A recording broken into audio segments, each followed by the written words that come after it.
to 500 Open Tabs. I'm Hannah Hillam. And I'm Kaveh Taharian. Hannah, how you doing? Well, I'm here. How are you doing? Listen, we just had a nice weekend. We did. You came down to LA. Fun. We had some fun. We went to the pool. I've never seen you so excited in your entire life by going to the pool. You Apparently, were swimming. he has never seen me truly happy until he saw me in the pool. It's the first time, years into the relationship.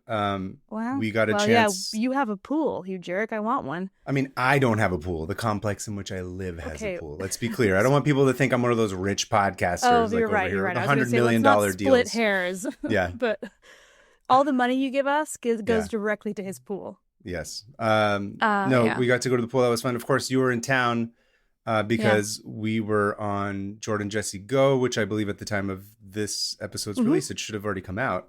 Yeah, last week. So thanks again to those guys for having us on. It was a lot of fun. Of course, it was always nice to see Steven, who is a producer Morris, on the show. And former guest. Lots to talk about glory holes. There was a lot of glory hole talk. Didn't expect that.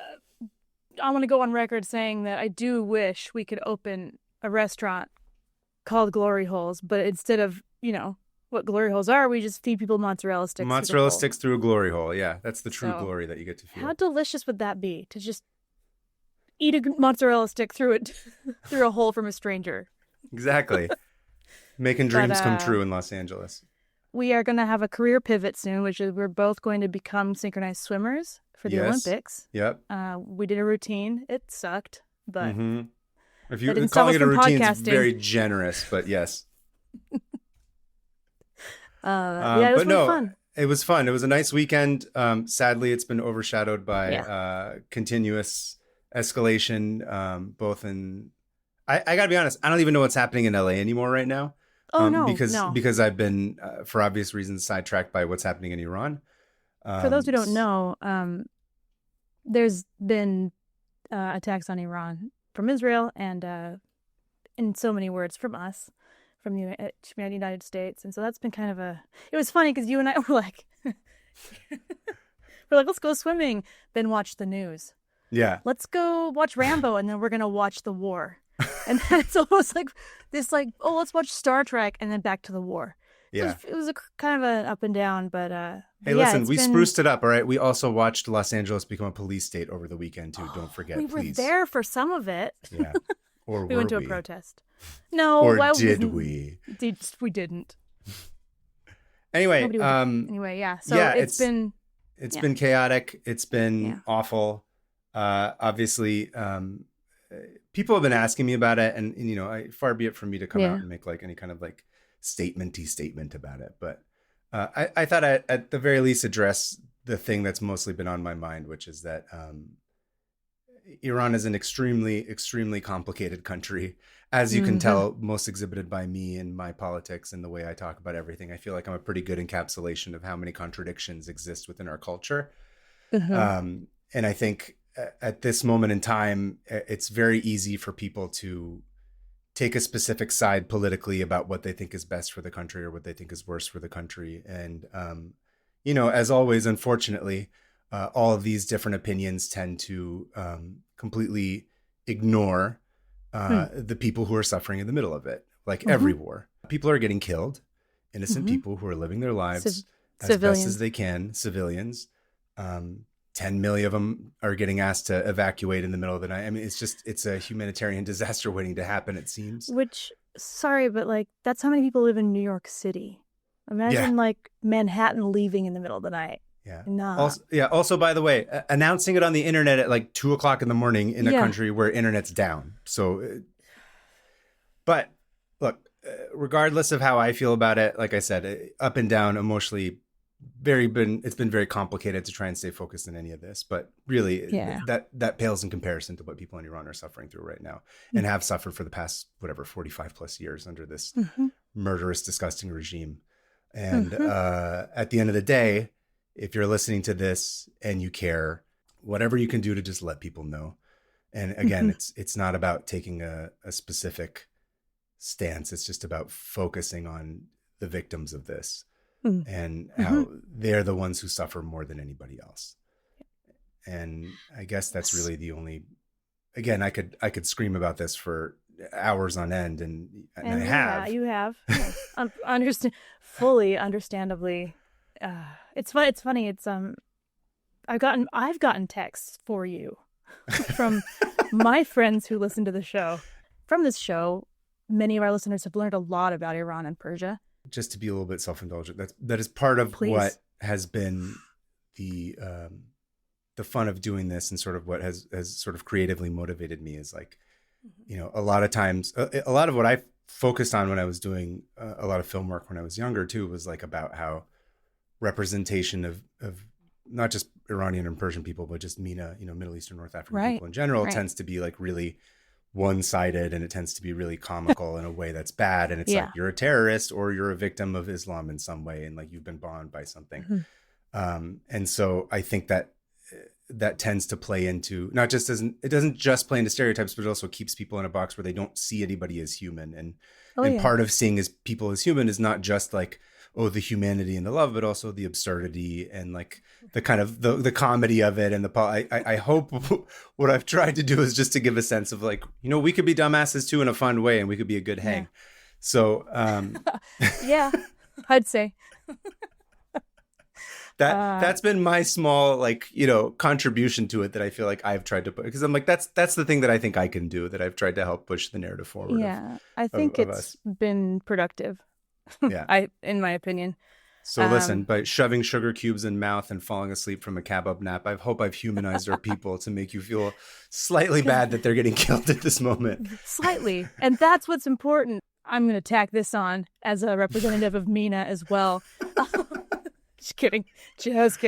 No, but from somebody who remembers the Bush era and what happened after 9/11, is that this, for those of you who are, you know, younger, a lot of you are that listen to us. I found out on the Discord, they're like, I'm 24. And I'm like, what?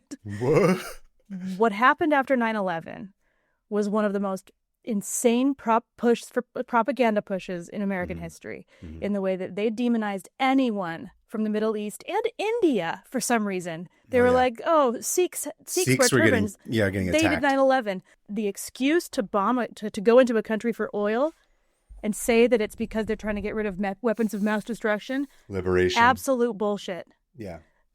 And this is happening again. And you just don't try not to get caught up in the tornado of emotions that comes from what the government tells you is happening.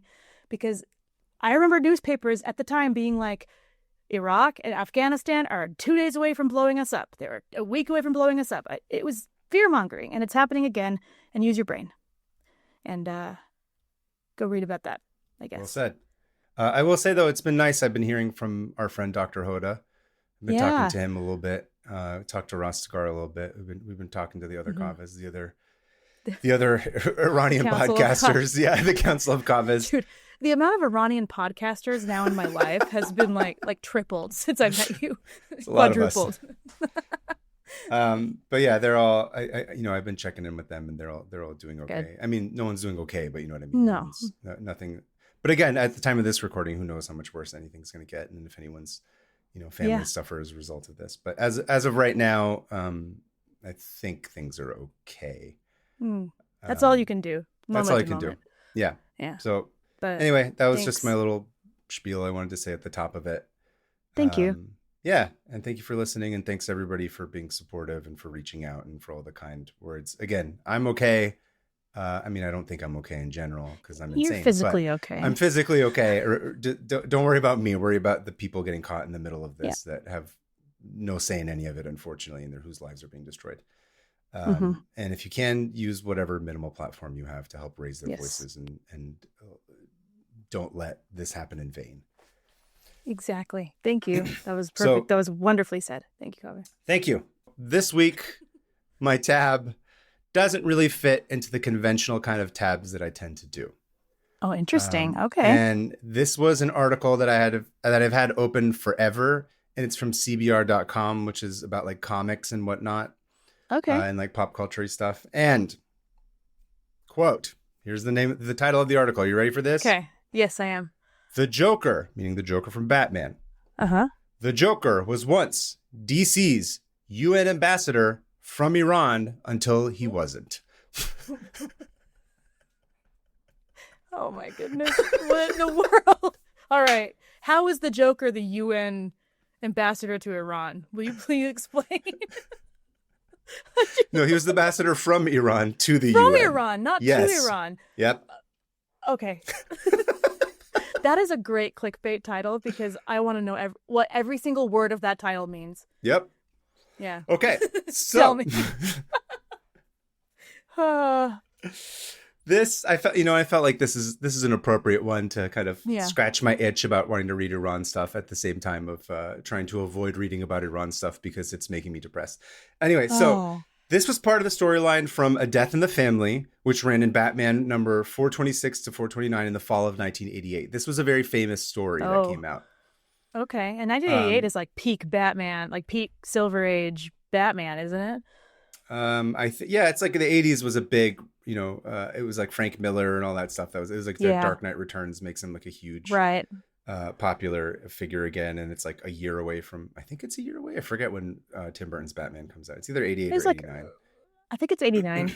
It's probably 89. So it's right before Batman's about to like explode. But it was written by Jim Starlin with pencils by Jim Aparo and covers done by our very own boss boy, Mike Mignola. Hey, a lot of Jims. Yep. And one Mike. And as you know, books like Batman, one Mike. Not that sounds Mike. like a weird, terrible viral internet pornography video of many Jims and one Mike. 2 Jims, 1 Mike. Oh, that video scarred me. Devastating. So Batman's part of a long, long, long narrative arc, much like soap operas. And they bob and weave and are very self-reflexive and completely insane. So like, I'll give them that.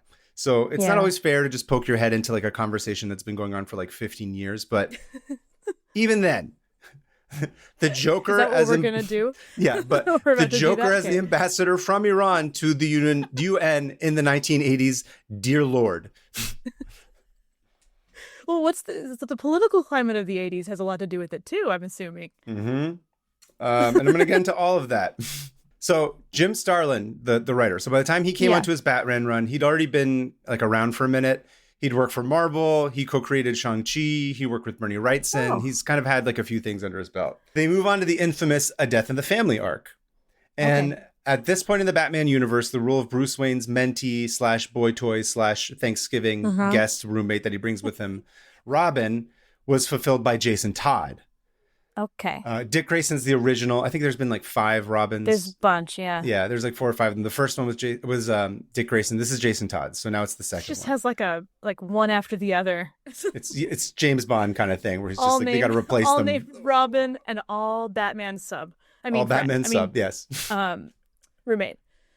You know what though? I don't think Robin's a sub. I don't know what Robin is. I'm sure there's extensive discussions about this on Reddit.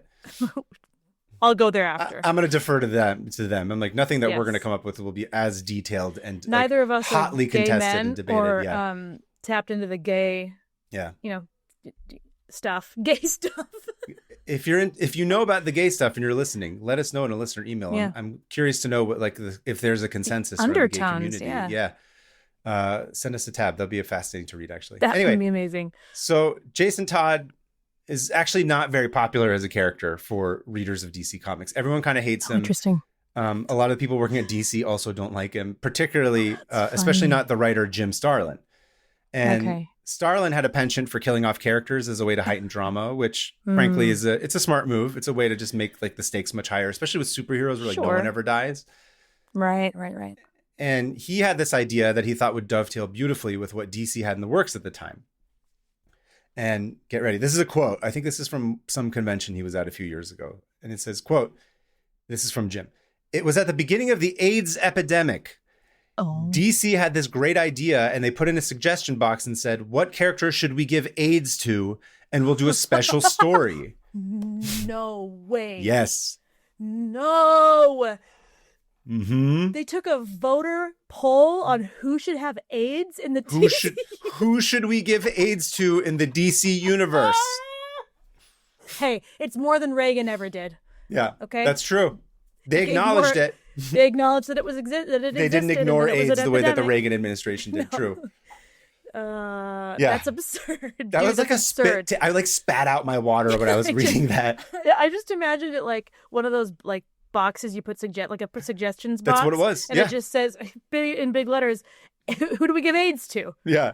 Robin, AIDS. So he says, so Jim goes to say, I stuffed it with robins. Every day I was sticking robins in there. Insane. Sorry, I'm speechless. Okay, I want to. What? This is like broken your brain. Just a second. I'm trying to like overcome whatever. I'm just picturing.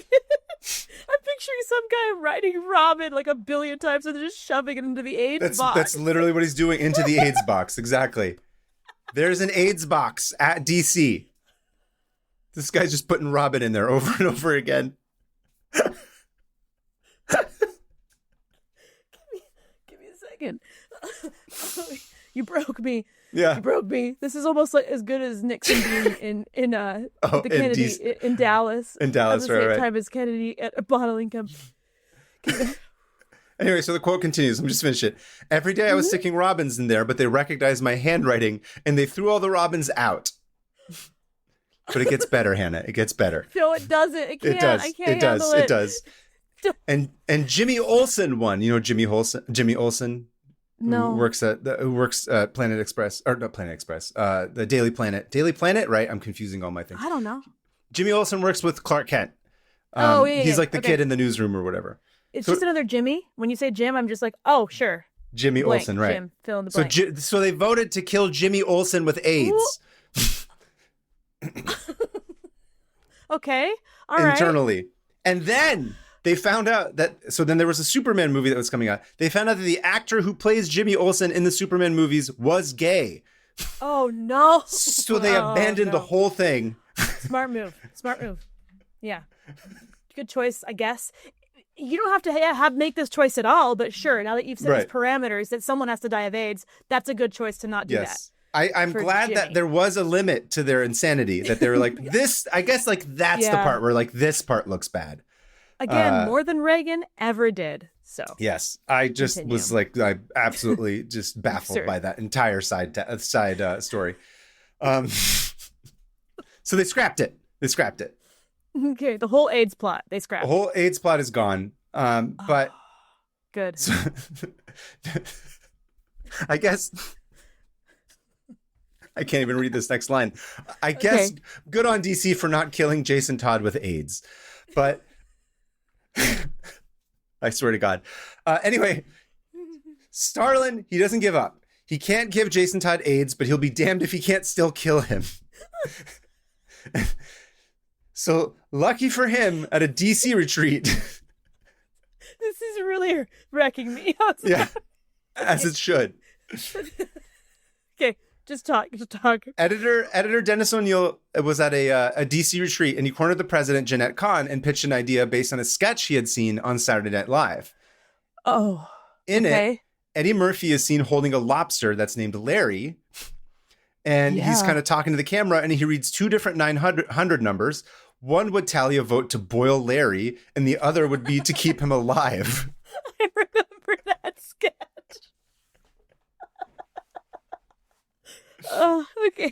Okay. So I see where this is going. Over the span of 30 minutes on the episode, I guess SNL got like almost 500,000 calls. What? Yeah, because everybody was it was a huge success. Like everybody was obsessed with it. They all called in. And sidebar, thankfully Larry's life was spared. So yeah.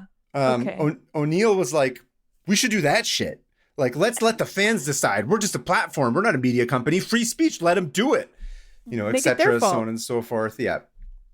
So DC bites, and they move forward with the idea that like they should kill someone using this system.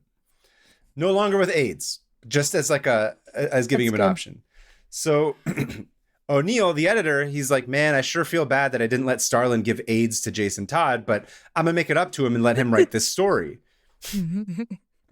And All he Because they ever both wanted. agree that they're like, we need to kill Jason Todd because no one likes him as a character. No one likes him, yeah. Yeah. So then it turns into like this event. And Starlin goes to town. He's mapping out the story over 4 issues. And he writes it, and then they start publishing it. So this is the story. A Death in the Family begins with Batman's voiceover saying, quote, "It took me 3 weeks to track down the kiddie porn ring's main warehouse. So you know we're already off to a good start." Oh. This is real. Great. No, I know. This is believable. Fully Yep. believable. This is 100% DC Comics in 1988. Yeah. Or 1990? This is 1988. Yeah. And Batman's all like brooding and shit. And he's there with Robin, and they're like spying in the warehouse. They're like, oh, blah, blah, blah, blah. But Robin gets all worked up, and he like kicks the shit out of all the child pornographers because he's a real one. Yeah. Yeah. Naturally. And Batman, and Batman, the billionaire vigilante, Batman. I'm Batmayor, mayor of Bat. Or I was thinking I sounded like I slurred and said Batmare, like he's a horse who's also a bat. Half bat, half mare. Half bat, half mare, exactly. Gets nothing done. And Batman, the billionaire vigilante, weighs in, and he's like, bro, you need to be more professional. You can't just attack child pornographers. We have a system. Okay. That's like one of those things that is vigilante work to do, is to track some people like that down.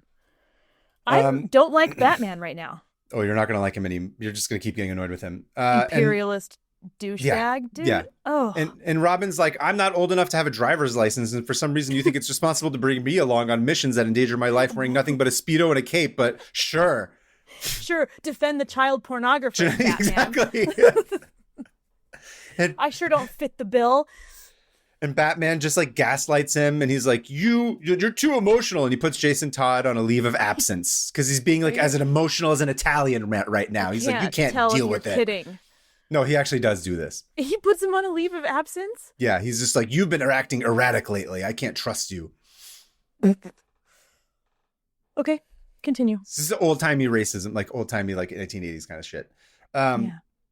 Meanwhile, the Joker, I don't know, whatever. He like escapes Arkham and gets like missiles or whatever the shit and disappears. And like Batman's on the, it doesn't matter. Whatever. He's just doing his usual Joker shit. Batman tries to figure it out. And then he figures out that like a bunch of Joker's henchmen are going to Lebanon.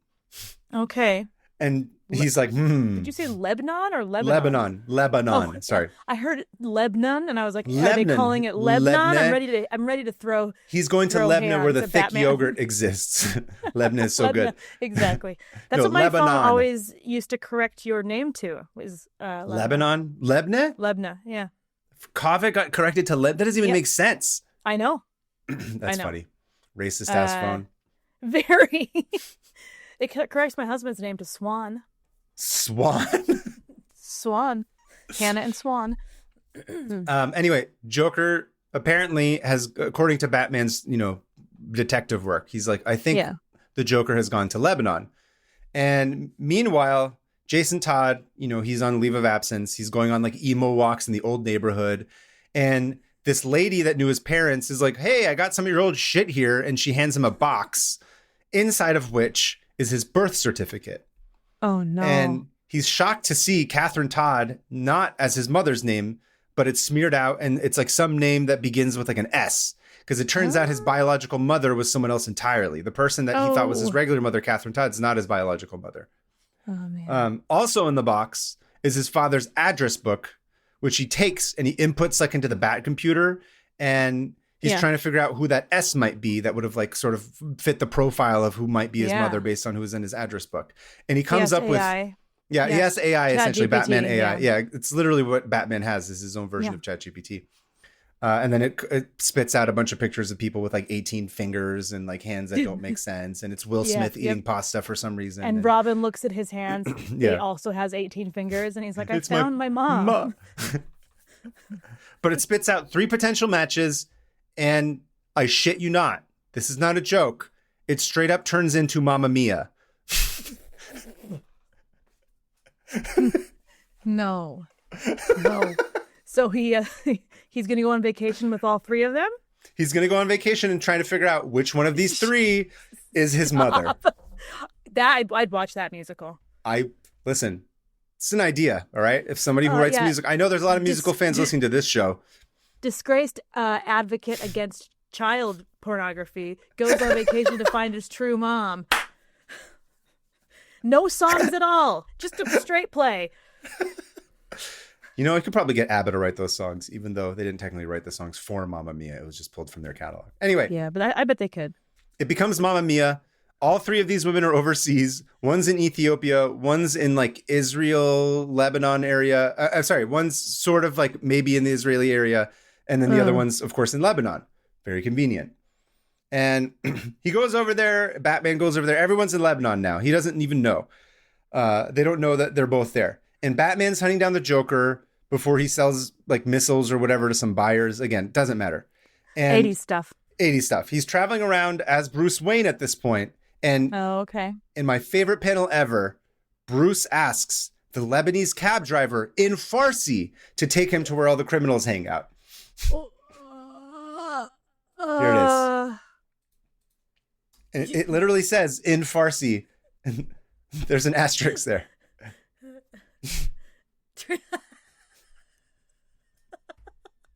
Why Farsi? Why? Research. Wait, they don't. No, they do not speak Farsi in Lebanon. I mean, I'm sure there are like people a secondary language, or okay.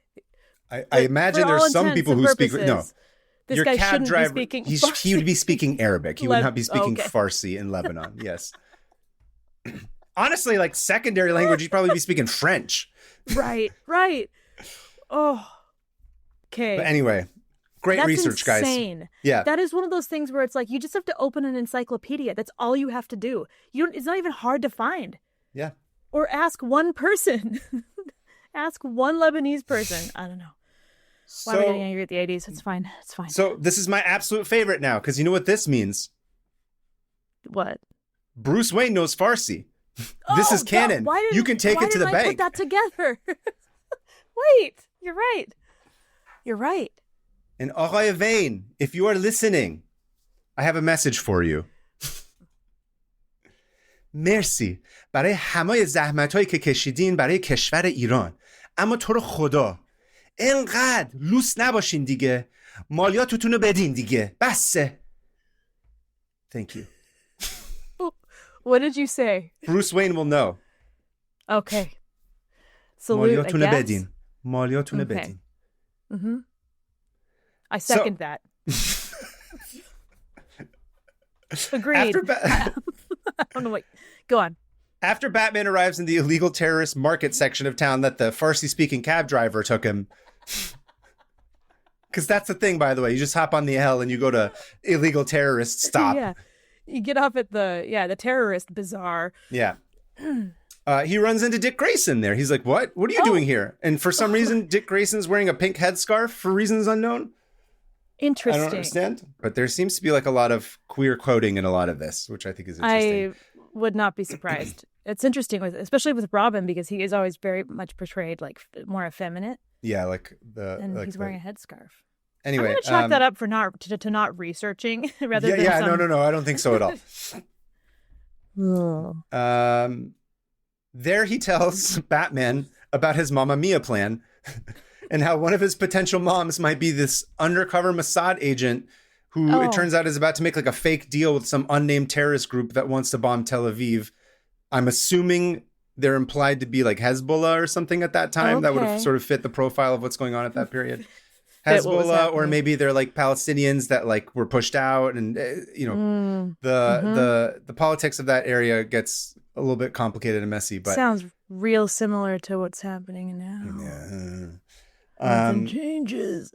But Batman, he's all like annoyed, but he's like, fine, whatever. We need to stick together because I got to keep an eye on you. But also, much like Meryl Streep, I found Mamma Mia to be an important part of hope and inspiration in the wake of 9/11. I'm emotionally invested in this. She did not say that. Oh, she did say that, actually. That's why she decided to do the movie. Go listen to the musical splaining episode of the Mamma Mia films that I did 3 years ago. I guess I would have known that if I had listened to your other podcast. Listen, it's okay. I know you hate me. So they come in, they find a deal about to go down, and it turns out, of course, predictably, that Joker's the one brokering the weapons deal. And I might add, his word bubbles are in caret parentheticals, which means his dialogue is being translated into English, but they did not state that a new language is being spoken. Therefore, the previously established note of Bruce Wayne speaking Farsi with the cab driver still stands, which means the Joker is also fluent in Farsi. That's canon.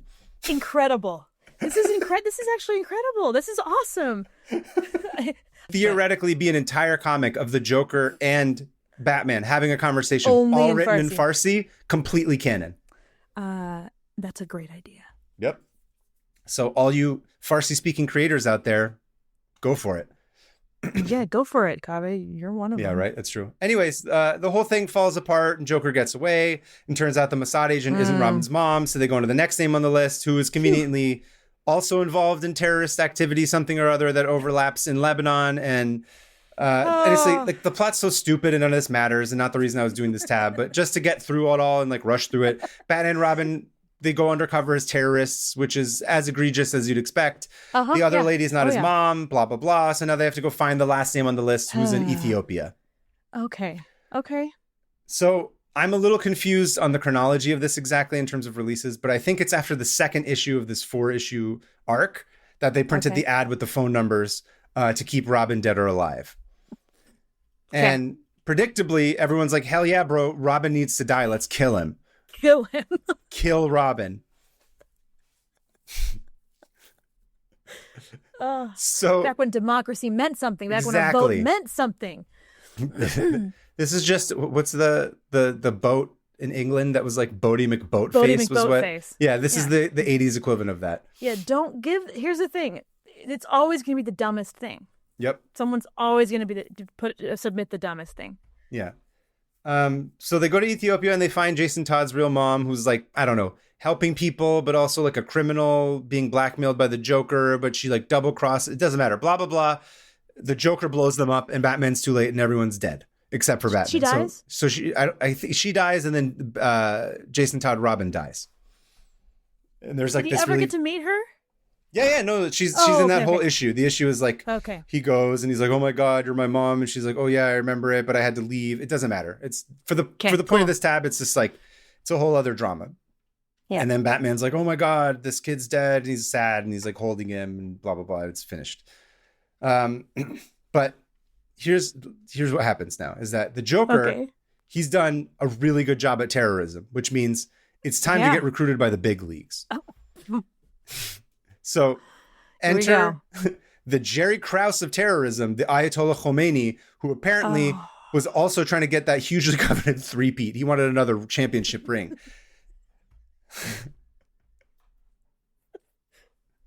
The much like that, what was the comic you made, the pretend Mad magazine when you were little? Your references and pop culture overlap in fascinating ways. Strange ways, right? Fascinating ways. But then it makes sense. So anyway, continue. By the way, this isn't some like phone call. Yeah, he literally goes behind a door and Khomeini is waiting to speak with him.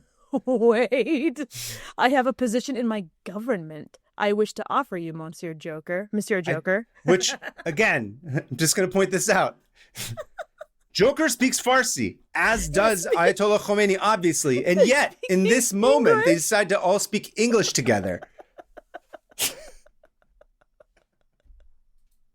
Why? Why? This is insane. Yep. This is insane. There he is. Wow. Also, I like that he calls him Monsieur Joker. Yeah, not Monsieur Joker. Would have been better. Would it have been? I mean, Khomeini did go and like live in exile in France for a while. And I was going to say, wasn't there a French connection? Yes, there is. But still, I just think it's insane that he's like Monsieur Joker. Yeah. When Joker obviously speaks Farsi. Clearly. Has been doing all these deals. And it's not easy to do business deals in Farsi, by the way. It's one thing to be conversational, but like, you know, talk about like Joker. Taxes. Yeah, exactly. But love this. Okay. So after filling their cheeks with sugar cubes and downing like 5 glasses of chai and like a kebab nap or two, they finally settle on an agreement. The Joker will be Iran's ambassador to the UN and deliver a very important speech on behalf of the Islamic Republic. Okay. And by being anointed as the ambassador, his criminal record is now clean. What? Like his world criminal record or his New York one? So he can just show up in New York City and he can't be arrested. He's just like, sorry, immunity, bro. I'm now a diplomat. I'm an ambassador. It's fine. The fact that he could just show up in New York City and not get arrested, this completely pisses off Batman. He's belligerent. Oh, of course. And because, of course, not just because of like the loopholes, but also he just killed Robin. And listen, this is the part that, again, doesn't make sense to me. He's mad about Robin getting killed, but he has no evidence of the Joker being the killer. So he can't bring the Joker to justice, since apparently Batman has always been about due process. Yeah. Again, train wreck of a story. Train wreck. Insane. Honestly, not a single thing of part of this makes sense. Nope. Not a bit. Oh, it gets better. You ready for this? I don't know. Now, the CIA gets involved.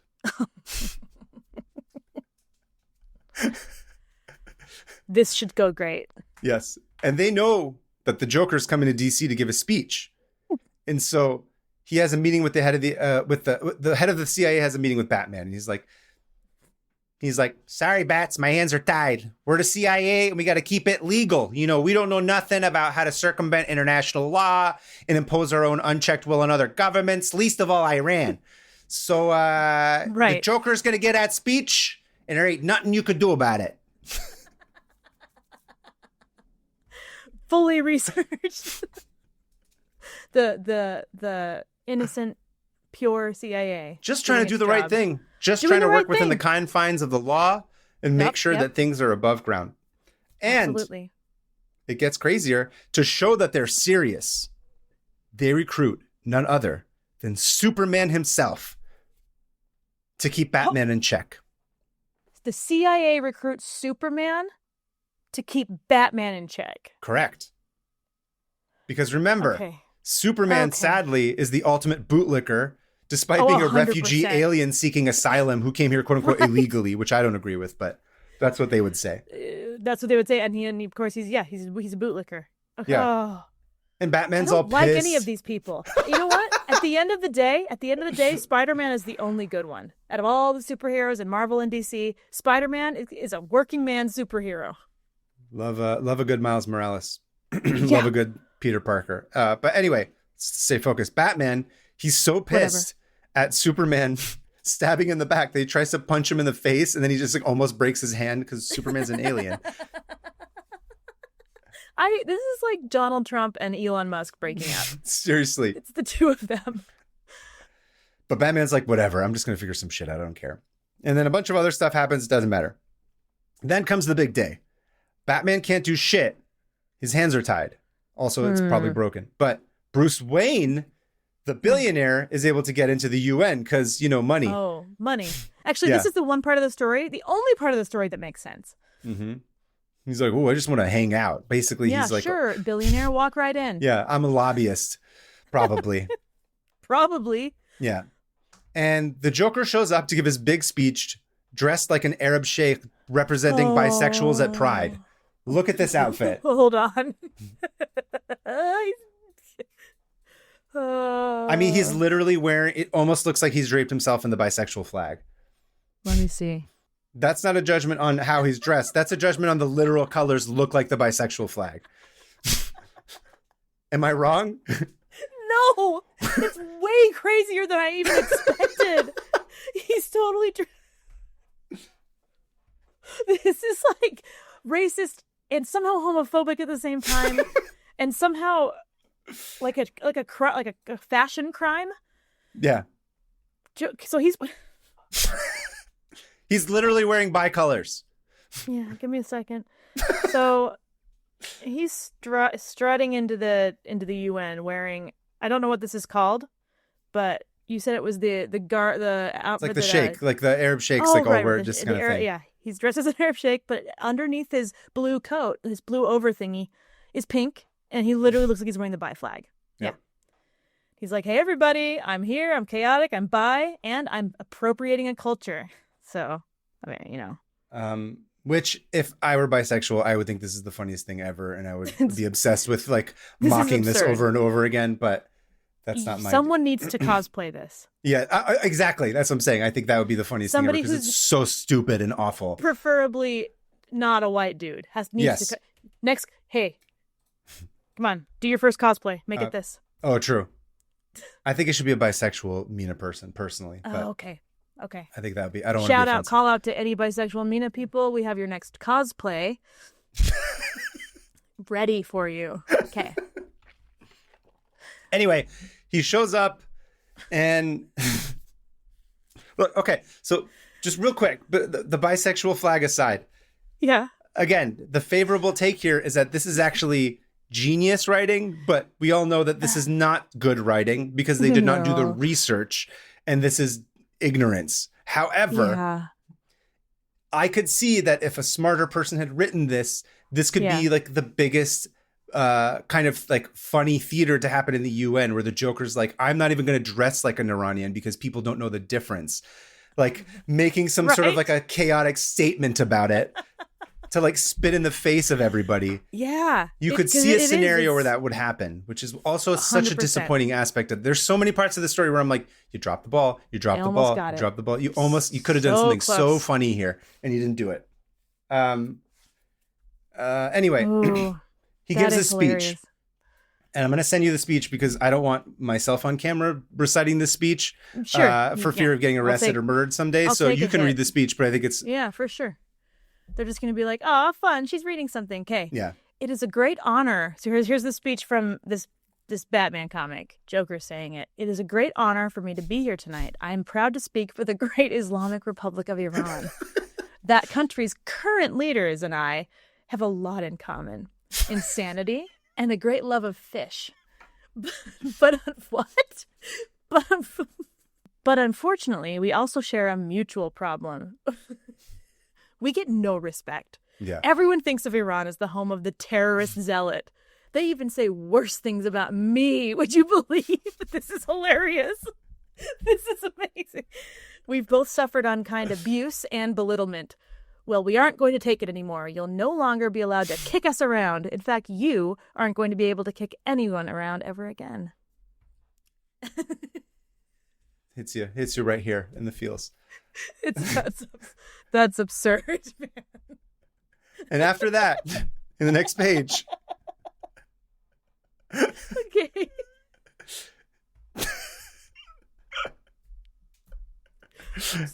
Okay, what's on the next page? So the next page, he reveals that he's armed with like a gas gun, something or other, and he's got whatever, like some jokery laughing something gas, and he tries to kill everyone in there, but there's this one UN security dude who's super strong, and he grabs the gun and he breaks it in half, and then he sucks in all the gas. And it turns out Soups was undercover the whole time. Superman was there. He was in on the plan. Wow. He just couldn't let the CIA know. Jeez. Man. And you know how fast people would like murder superheroes if they were real? Oh yeah, 100%. Like mobs of people. Immediately. Anyway. So Batman comes in and tries to grab the Joker, who runs out of the building where a helicopter is waiting for him that's being piloted, quote, by Arabs for some reason. That's literally says Iranian in there. Arabs. Yeah.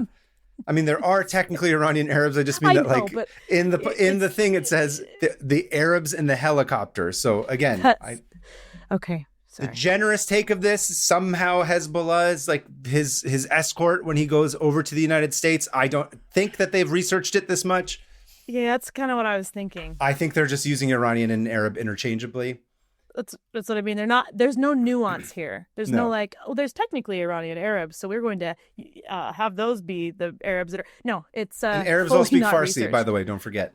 Oh yeah, of course. Farsi is the language of Arabs. Everyone over there speaks Farsi. Yeah. And whatever, they fight and there's like gunshots and Batman jumps off the helicopter and into the ocean and like the helicopter crashes and we don't know if the Joker dies or not. The end. That's it. That's the end of the Death in the Family story. Which understandably, for obvious reasons, DC didn't bring back the Ayatollah as a character.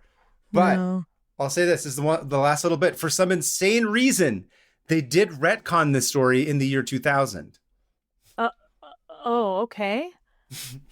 For They some insane reason, yeah. They introduced the fictional Middle Eastern country of Qurac, Qurac, in Birds of Prey number 16 and rewrote the Joker's connection to Iran, replacing it with Qurac. And his new scheme involved orchestrating a nuclear attack on New York City, but his plans were foiled by Power Girl and Black Canary, who ignored diplomatic immunity to bring him to justice. And I have to say, this one is actually somehow even more gross. Oh, how did they manage that? Because it somehow... the only way I can explain this is like it takes the idea of like a white savior, but like it's the white villain. It's like the villain is the white savior where he's like, oh, the Browns are just here to fulfill his like they'll go along with whatever insane thing that like the Joker wants to do because he's a bad guy. Yeah. It's it's like opposite white savior. Yeah. It's sort of like inverted white savior. It's insane. Poorly conceived and executed. Again, shameful. But anyway, it's gross, and that is the story of how the Joker met the Ayatollah Khomeini and became the UN ambassador. So close. He could have just taken him out. I don't know, man. That's actually one of the most insane stories I've ever heard that DC has done. Yep. Unhinged. I just want to know what was going on in the writer's room, like between like cocaine lines of coke, where they just like, actually put him in this, make him dress like this, or like, no idea, make him speak Farsi. That's what they all speak, right? Yeah, you know. Actually, 100% that's what it was. Yeah, cocaine. To have been a fly in the wall in that room would have been incredible. Oof. Dude, what a trip you just took me on. That's absurd. I want you to explain every comic to me. Yeah. Fun. I don't think every comic is that insane. Doesn't matter. You'll make it funny. So that's true. I'll try my best. Anyway, thank you for listening. Sorry, that went a little bit long, but it was just there's too much to cover. Anyway, thank you for that tab. Sorry. Yeah, thank you. What do you have for us today? Well, I'm in the wrong thing, of course. Cool. Hold on. So today's the last week of Pride Month. When this comes out. And I've been doing, as we all know, if you've listened to the last 3 episodes, I've been doing like, I started opening a billion tabs at the beginning of the month and realized I just need to do a whole episode on all these, like a whole 4-episode arc on all these tabs I've opened. And I've been doing each letter of the LGBT name. So we did L, G, B, and today is the T. So that is for transgender. And trans history goes as far back as human history, because trans people have always existed, whether people like it or not. So since I've been focusing on the World War II aspect of this, that's another thing. The whole 4-episode arc is all World War II based, which is not making me freak out at all, reading all about this while this all goes down around me. You know, you've turned into a dragged out of their homes, dad. It's fine. Just watching World War II documentaries, falling asleep on the couch. You're watching History Channel. Panic instead. Yeah. So, put that aside. I'm not spiraling. So because I've been focusing on World War II, I'm going to be talking about a few people from that era, with one in particular being the main subject of today's episode. So before I get into the life of this person, whose name is Dora Richter, and Dora was the first person to ever receive full sex reassignment surgery in the world. In the world? Okay, in the world, ever. Whoa. The first full. There have been like things done here and there, but never full. Like, I'll get to it. So Dora, before I can get into how that came to be, I need to set the stage for what's going on at the time. And as I've said in previous episodes, 1900s Europe was very progressive in many ways, in that people were kind of like not as violent and evil about LGBT people as they are now, weirdly enough. Finland had given women the full right to vote at the beginning of the century. Women were running for office, and Iceland followed. And one of their earliest feminist politicians was named Beat Bjarne's daughter, and she was the wife of Valdemar Asmundsson, the guy who wrote the Icelandic Dracula. Oh, shit. So she was one of Iceland's first female politicians, at the turn of the century. Inspired by the Icelandic translation of Dracula to enter politics. Dude, it didn't inspire me to do that. Not that. I love that book. Read Mocked Mirkana, guys. It's hilarious and amazing. Do you remember what episode it was off the top of your head? You probably don't. It's like in the 20s or 30s. Icelandic Dracula. Go look up the episode. Hannah did a great take of it. Everyone voted that one as their favorite. Which, that was your favorite from last year, huh? Yeah, that was their favorite. Nice.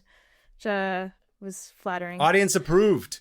Famously, Audience called the both of us 1-900 number. Yeah, they were like, should I kill Hannah at the end of this season or keep her alive? They kept me alive. They want me to talk about more, smutty. We should do that at the end of novels. this season. Be like, which one of us gets to get killed at the end of the season? That is a loaded question. That's why I said gets to get killed. Yeah, it's gonna have to be me if we don't want to be problematic. Okay, just me out. Okay, so many other countries followed suit, and this also made way for early gay rights movements. And the very first one was started by a man named Magnus Hirschfeld. Now, sorry, Scam Likely's calling me from the Discord. It's gonna be a guest on the show. So have you heard of Magnus Hirschfeld at all? Does the name sound kind of familiar? No, it's an incredible name, though. Isn't it? Good name. Magnus was a sexologist and doctor, and he started the very first gay rights advocacy group in the entire world, and it was founded in 1897. Whoa. Right? It was called the Scientific Humanitarian Committee, and this was one of the things that caught Willem Arendeus's attention when he was kind of figuring himself out and coming out of the closet. He relied a lot on the literature and stuff from that organization to help guide him. This is the Dutch artist from two episodes ago. The Dutch artist the gay artist who blew up the records 72? office. I don't know. 2 episodes ago. Yeah. And so Magnus Hirschfeld was a German 73. doctor and sexologist. Yeah. Who sounds funny. It's like, I'm a sexologist. Sexologist sounds like something you would use as like a terrible line to pick up a girl at a bar. Hi, I got my degree I got in my sexology. PhD in sexology. Well, there's real people and there's sexologists. Okay. So Magnus is awesome. Okay. Imagine being an actual sexologist and then when someone asks you at a bar, the reverse of that is like, it's very unfortunate. If someone asks you what you do when you're at the bar and you're like, I'm a sexologist, people just walk away. They're like, you probably have very bad numbers. Like your batting average is probably very low, and it's not your fault. You're a male sexologist. Yeah, that's what I'm saying. Yeah. If I heard someone say that, I'd be like, I'm out of here. Yeah, exactly. You're a pervert. Oh. Sorry, continue. Okay. Anyway, Magnus, very much not a pervert, was honestly, I'd heard about him before and kind of read about him, but he's an incredible person. Mm-hmm. He studied linguistics and natural science. In Germany. He realized young that he was gay. Mm-hmm. After he completed his medical studies, he traveled the world, stopping over in Chicago in 1893 to document the to get murdered. Well, no, close. To document the world's Columbian Expo for a German newspaper. And so you know about this because we've mentioned this expo so many times in this podcast. And I even went back and found the times we mentioned it. Nice. So here is where we're going to take a little stop to pull all of our little stories together into this one expo, okay? Edward Muybridge from your tab about the motion picture industry first demonstrated his animal locomotion animation there of the horses that were going. Yeah. Rose O'Neill was there, the illustrator that I covered. Artist, I remember. The artist. And she stopped by the fair and sold a bunch of her work, which then launched her career. She was the one that was married to the Idiot Brothers, right? Yes. One of them. She was married to... One of the Idiot Brothers, yes. I don't remember their names. I forgot their names, too.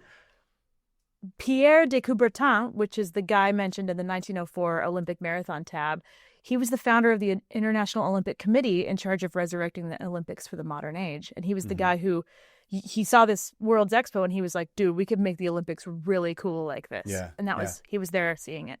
He was inspired by it. Famously kind of dropped the ball on it later. There was also, this was interesting. We hadn't talked about this, but there was a detailed and vivid description of the fair by a Persian travel writer named Mirza ul Sultana, written in Persian.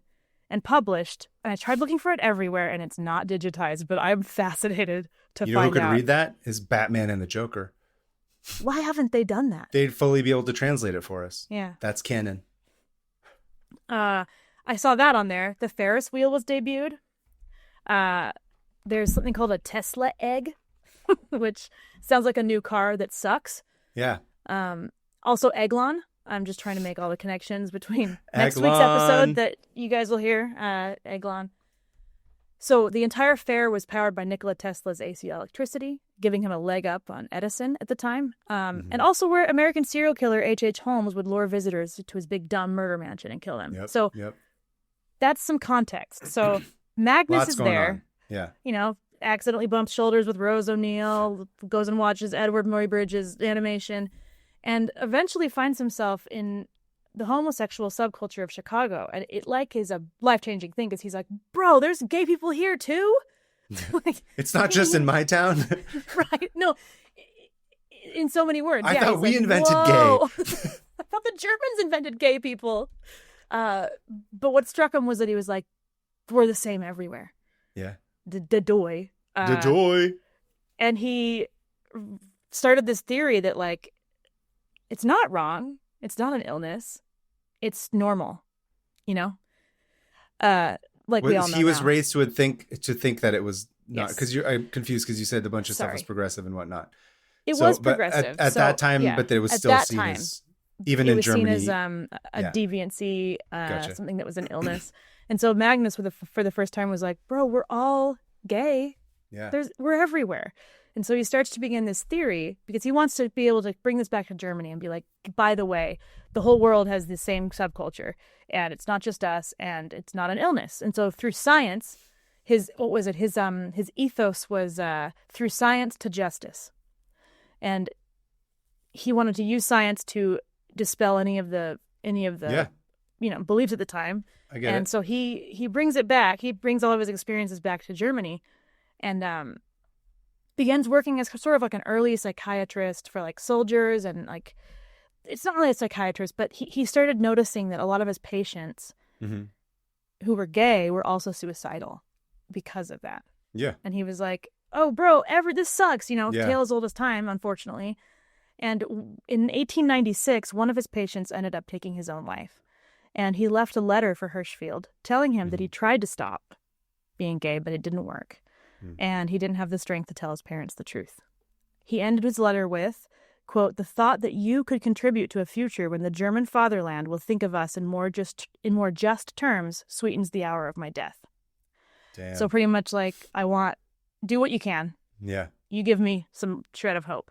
Yeah. This understandably was the catalyst for his entire career because he was like, this guy pretty much just gave me a call to adventure in so many words, That's a pretty big gauntlet being thrown down for someone. Yeah, which, hey, awesome, good. Yeah. He needed it because he had all these ideas and he was working on them, but this pushed him into becoming fully like opening that very first gay rights advocacy place and pouring everything into being a sexologist and studying it. So he knew that homosexuality was natural and wanted to scientifically prove it. So Hirschfeld and some of the other liberal-minded doctors of the time were on the same page, and they started publishing pamphlets and papers and like books and stuff about the subject and distributing them around at different conferences in Europe and kind of spreading these ideas, and got a lot of pushback, a lot, and got beat up in the street once, left for dead, just stuff, devastating stuff. Yeah. But I can't go into all the things he did, but he did. The scientific process, which is getting beat up in the street. Unfortunately, the scientific process for a gay man is getting beat to death, which sucks. What's the term? I'm drawing a blank. Not refuting. What's the term when they're like you provide it for evidence and then they like refute it or whatever? I'm dumb. I can't remember anything right now. I'm dumb too. So through these pamphlets, he's started to accrue this huge library of stuff from all these different doctors and scientists. And in 1910, he coined the term transsexual because he had noticed that he's the one who came up with it. He came up with the term transsexual. Yes, he's the guy. He's the guy, and we call people which today is the word transgender, and at the time, people were like, oh, there's such thing as intersex people. And that's the blanket term. And he started realizing, no, there is such thing as a transsexual this just blows my mind. This blows my mind. This was 120 years ago. He, from the very beginning, was like, these people should be able to live how they want to live. Yeah. And then he started realizing that there was gender identities outside the binary, and that there was it wasn't so black and white. There was like people could live and present how they want to be. And so he started focusing in on trans women. So as he met more and more people, he began to find means for them to medically transition, something that had up till now never been done. And he also did this thing where he kind of got in with the police, because the police were like, right, yeah. So the police were like known for like beating up what they called cross-dressers. And he made these like cards, like these little certificates that trans people could carry around, like a doctor's note that was like, if you're planning on beating me up, seriously, don't. This doctor says don't. And it worked. It worked. Okay. Isn't that nuts? Yeah, that's so insane that the like, cops listened. Yeah. Well, I don't, maybe not all of them, but like these trans people at the time who he'd been treating could carry these around and be like, hey, before you beat the crap out of me, I want you to look at this doctor's note I have saying it's okay for me to wear pants, or it's okay for me to wear a dress. It's crazy. Which, when you put it like that, that's absurd. Yeah. Anyway, in 1919, his Scientific Humanitarian Committee was then turned into the Institute for Sexual Science, and he purchased a villa in Berlin to open as the Institute, which was only able to happen because the Weimar Republic had been the new government, and they like relaxed on all of the anti-gay laws. The Institute housed all of his books and the books of research and papers, journals, medical records. On the second floor, he lived with his partner, Carl, and several other doctors and surgeons worked there. They would have school classes, and other doctors and academics come by and tour the facility and answer all their questions. People would come from all over Europe and the world to check it out. And for the most part, people received it very well. They received it. It's almost like when you learn about something, it doesn't become scary, you know? Spend a second learning about something. It became a safe haven for those who wanted to live and present themselves how they felt most comfortable. And they, because the harsh treatment, this is really back before the Weimar Republic, because of the harsh treatment from the police and citizens of Germany, many were proto-fascists, pre-fascists that really liked the sound of this Hitler guy. Hirschfeld and his team at the villa began to hire their trans patients as employees to keep them safe and to allow them to get work. So they had a housekeeping team made up of trans women. Nice. Who lived and worked there. And that's where we meet our subject for today, Dora Richter. So Dora worked at this institute as part of the housekeeping staff alongside other trans women, such as a painter named Toni Ebel and her partner, Charlotte Charlack. And Charlotte was the receptionist, and Dora worked like cleaning and sewing and mending and stuff like that. And the three of them together were all voluntary human test subjects for the earliest gender-affirming surgeries in history. Whoa. Right. And so Dora, and here's what a lot of anti-trans people will come out and say, is that they were experimented on, when everything we know about them is that they asked and did it willingly. And they were voluntarily like, we're at the point in our lives, and you hear this for many trans people now, where it's like, hey, I'm either going to die or I'm going to do this. There's no in between. I've heard that plenty do of whatever times. it takes. Yeah. So Dora was born on the German and Czechoslovakian border in 1891 and had been living a double life since she was a kid. At home, she could dress as a girl because her parents finally were just like, bro, fine, dress however you want, because she was like refused to dress as a boy. And at one point, at the age of 6, she even tried to remove her genitals herself with a tourniquet. Whoa. And her parents were like, okay, yeah, wear whatever you want. Yeah. We just don't want you to die. Just don't do that again, please. Yeah. Please, don't do that. And so she was able to live as a girl at home. but when she went out, she had to live as a man again. Mm-hmm. And when she grew up, she kept getting arrested because she kept trying to get jobs as a woman. And so she unfortunately had to assume a male identity to be able to get a job and to work. So she figured it out in a way that she's like, okay, in the summertime, I'm going to work as a waiter in Berlin. Mm-hmm. And I'm going to, present as a man. And then on the time off, on the off season, I'm going to be my actual self again and get to do whatever I want. And so she kind of had this really interesting on purpose divided life where she's like, okay, it's my summer months, so I can't be myself, but I need to make money. And the arrests and harassment did continue because this was, early 1910s, maybe 1915.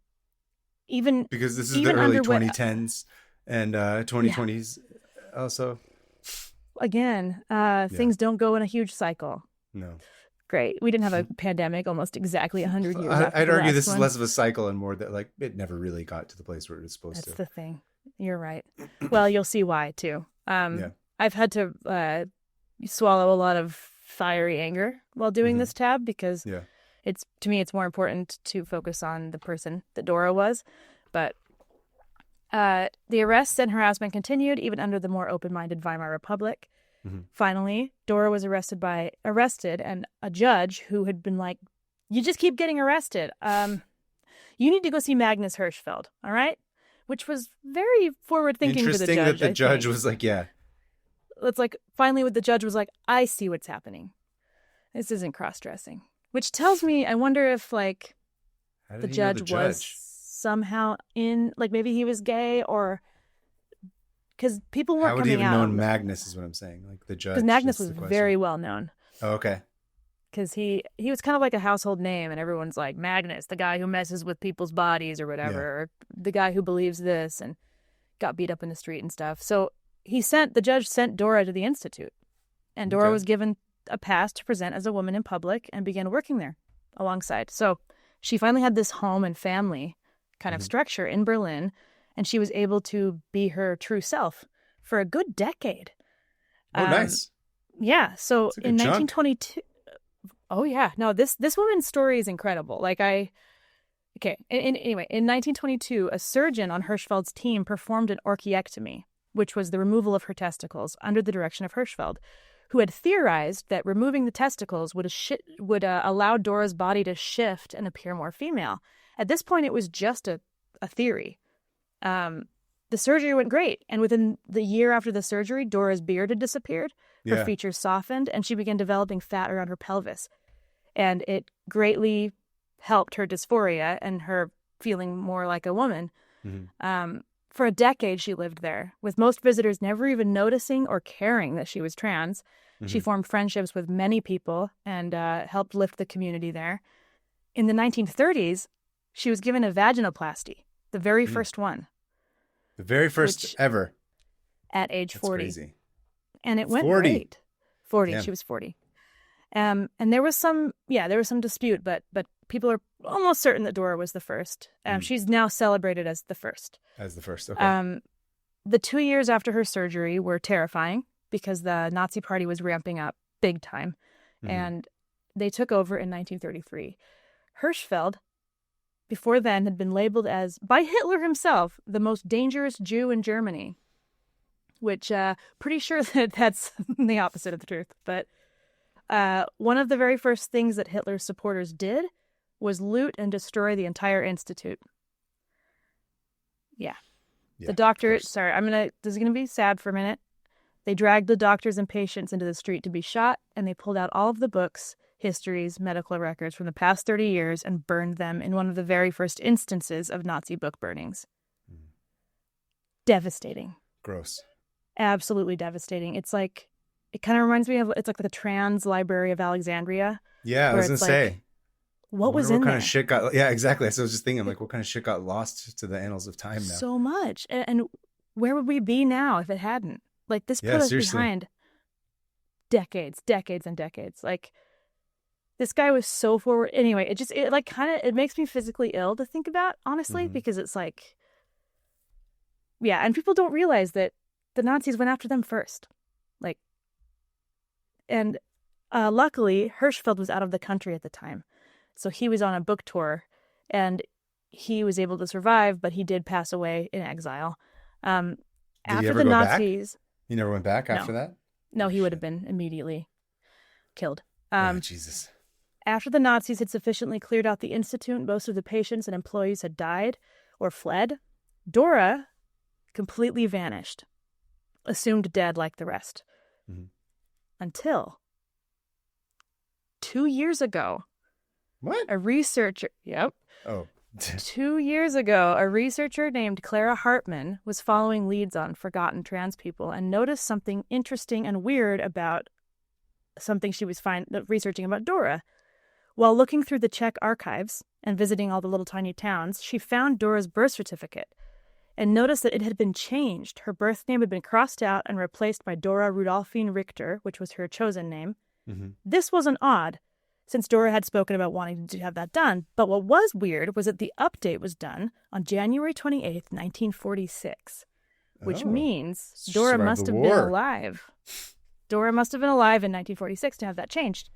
This led Clara down this crazy rabbit hole. She discovered that Dora hadn't perished at all, but she had escaped the attack and continued to live as a woman, her authentic self, for the rest of her life. Whoa. Right? So Where did she sometime go? between... Well, they don't really know. So sometime between 1933 and 1946, she moved to Nuremberg, and she began working as a lace maker. Have you ever seen those videos of the lace, the like little wooden sticks with lace? It's really cool to watch. No. She began working as a lace maker, and she lived until 1966, Holy shit. dying at the age of 74. Clara located her neighbors and friends who were still alive, and they said Dora was cheerful and upbeat. She was loved by everyone. She had a man she lived with that she said was her brother, but everybody knew it was her lover. Yeah. And she even had a pet pigeon. Somebody that she brought to Thanksgiving that was her roommate. Yes, this is Dora's Thanksgiving guest. She even had like a pet pigeon that she would carry around in her handbag. It's just like Dora, icon. Now, the reason I chose Dora, there's not much we know about her because, I mean, she didn't want people to know about her. Understandable. She just wanted to live. So Yeah. there are many trans people I could have chosen with splashier stories and more public personas like Lily Elba or Christine Jorgensen. But Dora's, the quiet survival of Dora really struck me because at the end of the day, trans people then and now just want to live their lives. They deserve the bare minimum. They deserve more than the bare minimum. They deserve to be treated like everyone else and to be given the same opportunities as everybody else. They want to have jobs, partners, be free to have hobbies, be free to walk around town and be a beloved fixture of the society with their pigeons in their handbags. Freedom to have handbag pigeons. Freedom to have a pigeon in a bag. Like, that's the only time you're going to see me disagree with them. I'm going to be like, listen, I respect everything else. Pigeon in a bag, disgusting. Those are rats with wings. I hate pigeons. You hate pigeons? Pigeons are rats with wings. Although I know you love rats, but listen, I'm not going to kill a pigeon. I just don't like pigeons. I can't talk about this. I'm not a fan. Gross. Gnarly. Listen, you try living in a city where they're just swarming with rat pigeons everywhere. Ugh. I have. You know what? They're Listen, just living there like it's everyone not about else. the pigeons, all right? It's about trans All right. rights right now. Let's not get too deep. You're right. Okay, you're right. We're not talking about pigeons. Back it up. So yeah. Hearing that Dora not only survived the war, but she was able to live as her authentic self through not only Nazi Germany, but also becoming like part of East Germany, becoming part of a Soviet bloc country who absolutely would have been awful to her if they found out. And she survived at the age of 74. I mean, listen, I'm just going to say this, right? Like, on the one hand, you live in constant fear and you're terrified because you never know what's going to happen. On the other hand, I would be emboldened, particularly after Nazi Germany, and just being like, eat shit. Right. I got through the Nazis. You think you could? I'm like, King You killed King all Kong my ain't got friends. shit on me. Me and my pigeon are going to be over here Yeah. enjoying our lives. I'm climbing the Empire State Building with my pigeon in a bag. Bitch. Just knocking B-52s out of the air. Oh, cute. So Soviet Russia, you think you can do shit? Oh, you can't do anything. You guys can't even plant correct plants. You're idiots because you listen to You that guys have dipshit stupid Lysenko. scientists. Yeah. Yeah, I'm gonna keep doing this. It really like harkens back to like the stories of when she was little, and she even like as a 3 or 4 year old, she was like, "I will absolutely not let you put pants on me, mom." Like, like the quiet stubbornness. Yeah. And the fact that she survived. She survived, dude. Nobody else did. Like, most trans people that were out died during the war. Any theories as to why you think she was able to? I don't know. I really do think that I'm very curious. she passed. She was passing. She was like enough where it didn't arise suspicion somehow or something, or what? Yeah, and she's always been very. There's not much about her because she's always been very quiet and private and keeps her head down, but not out of fear, but just kind of like, I just want to live my life. I want to be my lace maker. And I think I would assume that maybe even having that guy she called her brother. Yeah. As like to a be cover the one of some to sort. be like Not the cover, front, but like go out and get something for her, or go out and be the person who most people see. Maybe helped hide her. Yeah, but even then the Nazis would still be like, hey, that guy's got a quote unquote sister that he lives with. What's her deal? Why don't we ever see her? And then they'd go in there and harass them. I'm fascinated to know, because I think the woman who found her out, that she still survived after, I think she's gone on a big deep dive, and I didn't really get into what happened, but I just know that whatever did happen, she was happy at the end of her life. Yeah. And she was a wonderful member of the community and made some really pretty lace. And that's what I like about her. I liked that about her, is that like she just wanted to be a normal person, and despite everything, she did it. And today, almost 100 years later, there are still fascists who have chosen trans people as the enemy. Mm-hmm. Don't fall for it. No. No one. Dora didn't hurt anyone. Nobody. No one's gonna hurt you. Okay.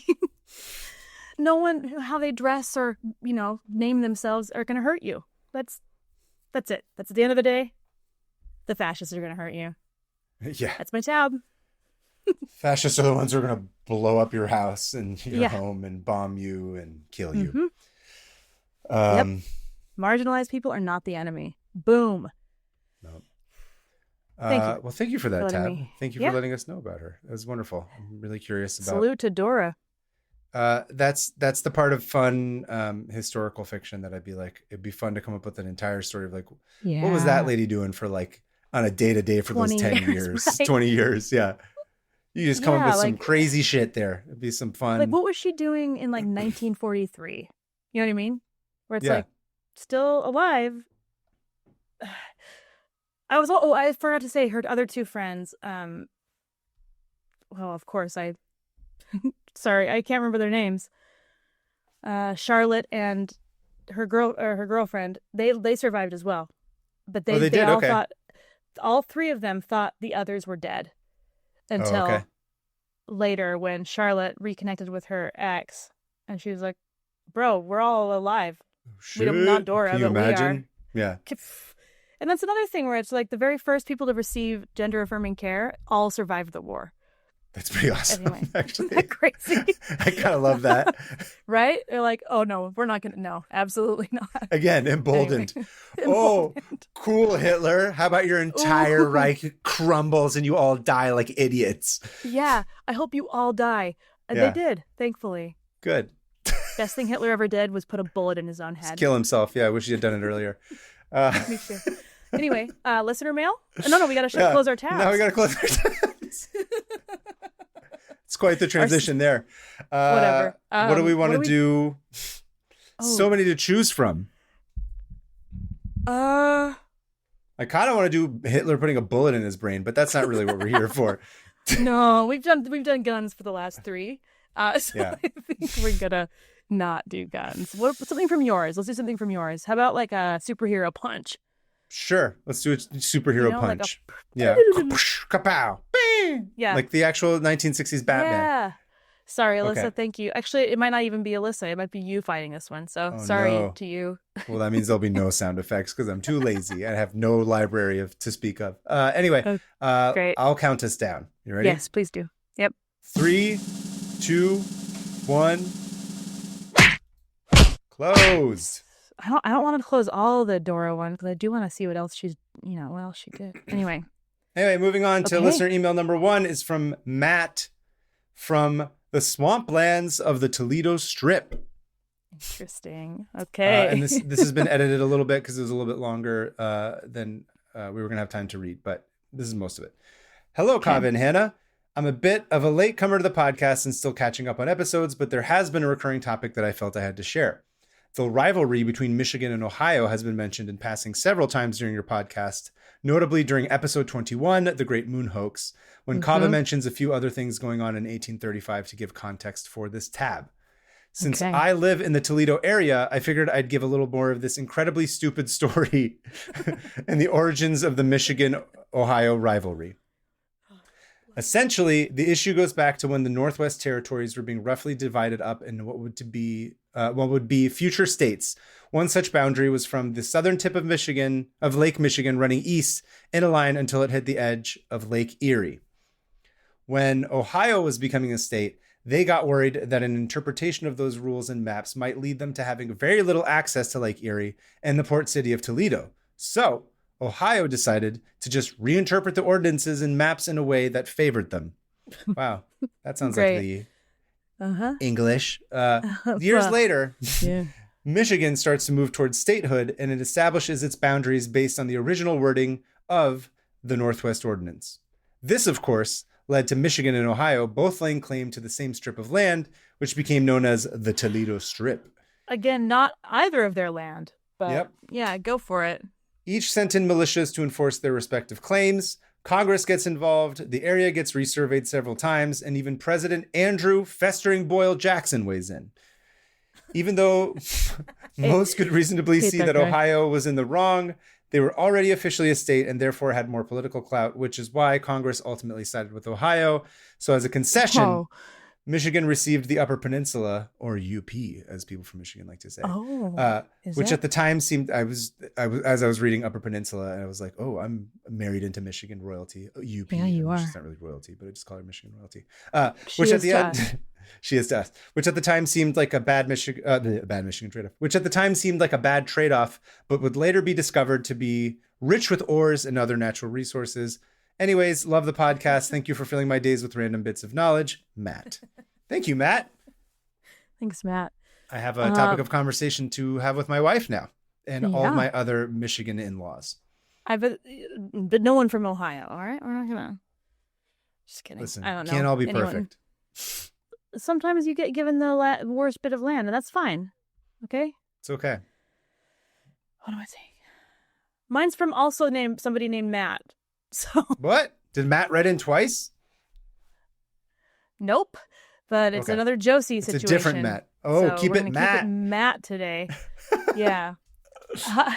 Which doesn't have the quite the same ring to it. Hi, Hannah and Kave, or Kave and Hannah. Thank you. Interesting. I guess. I am an OG 500 Open Tabs listener here. Clear back from episode 1.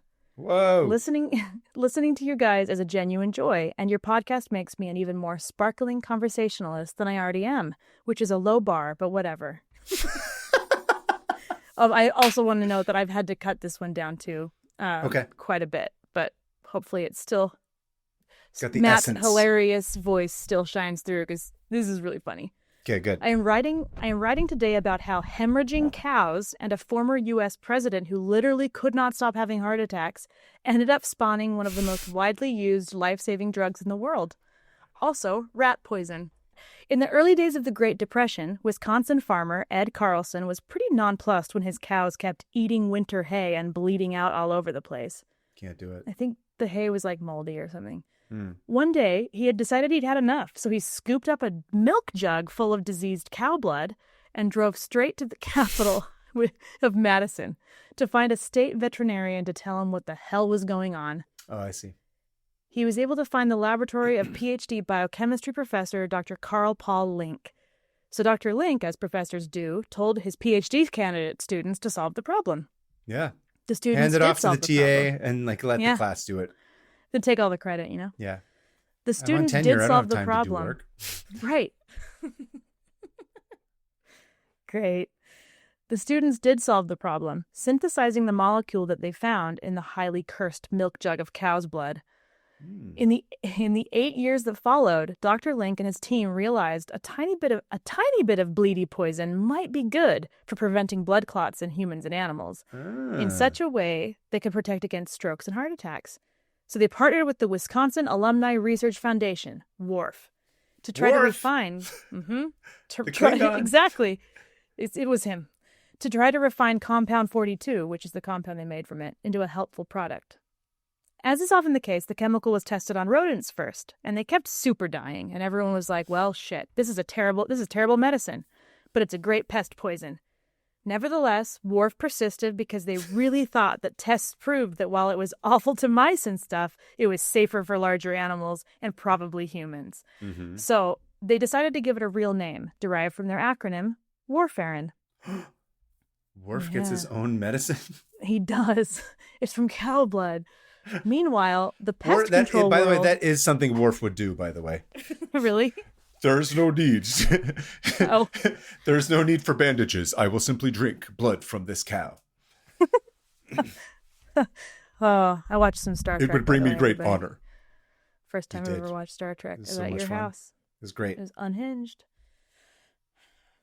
Meanwhile, the pest control world decided to make a shit ton of poison traps that included the warfarin adjacent compounds. This was great for people who hated mice and rats, but not so great for doctors who were trying to figure out how to tell their patients that they were getting a prescription for rat poison. Side note, I'm a practicing pharmacist, and my more elderly patients still refer to their warfarin as rat poison pills. Enter President of the United States of America, Dwight Eisenhower. Oh my God, Eisenhower? Bench boy. Bench boy himself is the one who kept getting heart attacks? He had like a ton of heart attacks in the White House. I don't think I knew that. Like 5 or 6. It's whenever he wasn't sitting on the bench, that's why. That was the bench that kept him from having heart. Saved him. That bench is a hero. Matt says, I am not touching this guy with a 10-foot pole, other than to mention that he had a pretty serious heart attack while he was in office in 1955. His doctor, apparently a forward-thinking fellow, decided to put old Ike on warfarin. Now, hordes of doctors across America could claim that if it's good enough for the president, it's good enough for my patients. Yeah. And warfarin turned into a blockbuster drug that enjoyed about 50 or 60 years at the forefront of actual life-saving therapy. Keeping it Josie, Matthew. Thanks, Matthew. Keeping it Matthew. Keep it Matt. Keeping it Matt. Keeping it Matthew. Amazing. If you two have a interesting tab that you'd like us to read on the show, please go ahead and email us at 500opentabs@gmail.com. That's 500. Let us know some fun facts. Yeah. Like the Matthews did. If you're named Matthew, you should also send another email. And if you're named Josie, just add to it. If you're named Josie, really, if you have any kind of name. If you're named, honestly, no emails from unnamed people. I feel that would be weird. I don't know. I would think that that's like some sort of scam likely situation. Although, unless you're scam likely in the Discord, which we have a Discord, and you could join. I'm doing a terrible job at signing off. Hannah, please save me.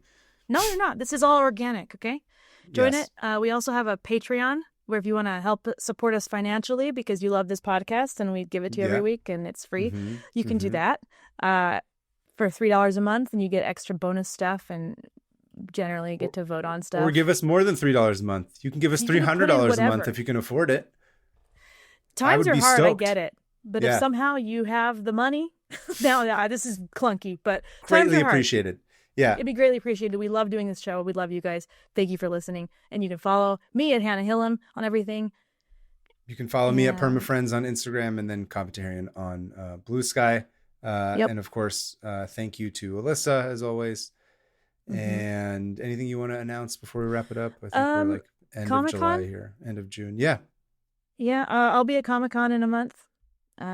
Table BB01, San Diego Comic-Con. So if you're there, come by. Stop by and say hi. I'll be doing a panel. I'm going to be on that panel as well, and I'll be on another Mina panel, which I'm sure will be a fun one to discuss, but this time of year. Nothing's happening in the Mina world. Every time I do Bro. one of these, we're just like, all right, guys, what do we got to talk I about know. today? And you always handle it really well. Do I? Oh, you weren't there at the WonderCon one was really The fun. last one? Well, that one, okay. That one. As No, it's it was gotten- good. I had a fun time. I just was like, oh, it's all going away. We gotta. Yeah. It was fun. It was a good time. Yeah. Anyway, if you're in San Diego, let us know. We'll be there. I know Yeah. Jazz will be there. Jazz came back on the Yeah. Discord and mentioned that Jazz. she's gonna be Hang out there. with Jazz. us. Anyway, thank you guys for Thanks. listening. Just to recap, remember the people, you guys. Don't remember the assholes who are trying to get you to swing one way or another. Remember there's people just trying to live their lives and don't let their memories go forgotten for nothing. They're people, and people. don't believe the imperialist powers that will have you believe otherwise. Anyway, in the meantime, I'm going to say keep it Matthew, just Keep it in Matthew, honor of dude. her 2 emails. Yeah. Bye. Bye. Bye. What a Bye, sign bye, off. bye. Great sign off. Look, nothing's good.